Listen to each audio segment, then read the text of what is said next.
Hello everyone, this is Eric, the Asian movie enthusiast, and this is my review of Cold Fish, a Japanese thriller from 2010 that was directed by Sion Sono. Nobuyuki is a quiet and unambitious owner of a shop specializing in selling tropical fish. His home life leaves much to be desired, as his daughter Mitsuko is rebellious and physically abuses her stepmother Taeko, his second wife. One night, Nobuyuki is summoned when Mitsuko is caught shoplifting at a local supermarket.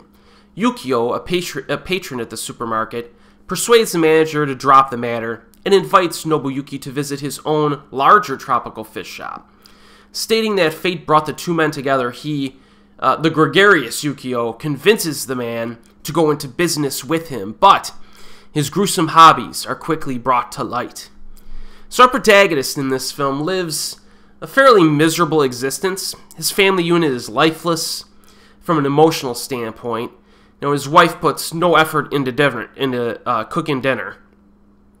This is evident in the first scene of the movie. She just grabs a bunch of stuff off the shelves, just throws it in the cart, microwaves it, and then it's good. She avoids sleeping with her husband, and the daughter practically ignores them both when she's not being abusive towards them. So apparently, the biological mother passed away, and the dad immediately married again, which upsets his daughter, and it creates an animosity towards her stepmother. So there's a lot of dysfunction going on here. And our protagonist, in general, is pretty passive and wimpy, so he fails to take control over his own family matters, and essentially has zero power in his own house.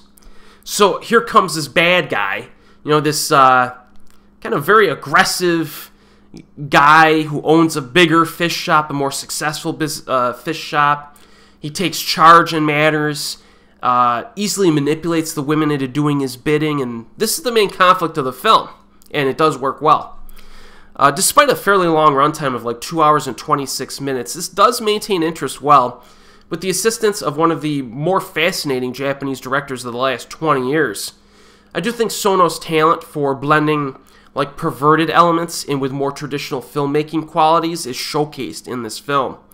He takes this time to develop things slowly and meticulously, which is definitely a positive. His style kind of helps to elevate all of the other things that make this movie entertaining, like the violence, the perversions, the themes, the general craziness, and the acting by the cast. Now, in my opinion, the standout performance here is Asuka Kurosawa in a supporting role. And Shinya Tsukamoto fans will recognize her from A Snake of June. And in Cold Fish, she plays this crazy, psychotic wife to perfection. She incorporates a psychologically unstable aspect with an aura of sexiness, and she's so much fun to watch in this movie. She really just steals the show. And I think this movie's seeking out just for her performance alone. That's how good she is. Everyone else is good, of course, including Den, who plays the villain in the film. And, of course, we get a good amount of bloody violence that should satisfy viewers who are specifically looking for that kind of thing. Definitely some black humor in this that resonates throughout, so it never feels quite as mean-spirited as it could have felt. It's definitely demented at times, though. Now, the first time I watched Cold Fish back in the day, my initial assessment was that it was a good flick, entertaining flick.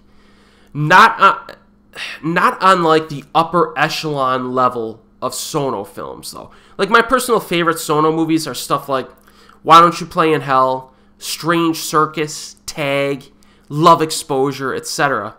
Those titles represent that upper echelon that I don't think Cold Fish necessarily earns, in my opinion. And it's kind of difficult to explain exactly why I feel this way.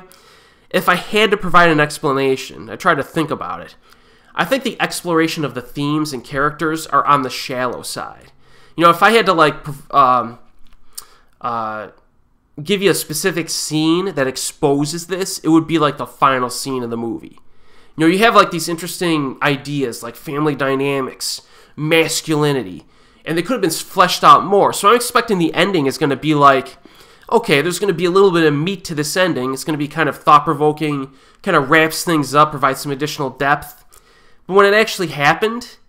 it's shocking and amusing, but I just kind of shrug my shoulders at it. At the ending of this movie, I'm just like, okay. That was fine. But it just it was a little deflating. I was expecting a little bit more of kind of like a unique and kind of thought-provoking crescendo to this. But, yeah, that's why I think it's maybe just a step below my favorites from this director. But it does have a crowd-pleasing entertainment value to it, for sure. It's a movie that I will certainly watch again. I have it in my collection already. And I must say, I do enjoy this a little bit more every time I watch it, so maybe someday I'll elevate it to the upper echelon of my favorites from this director. But in the meantime, if you're in the mood for a demented, violent, dramatic thriller, check out Cold Fish. A lot of people seem to enjoy this one even more than I do. It's currently available streaming on YouTube and Amazon, and it's also available on physical media. And as always, I will see you next time.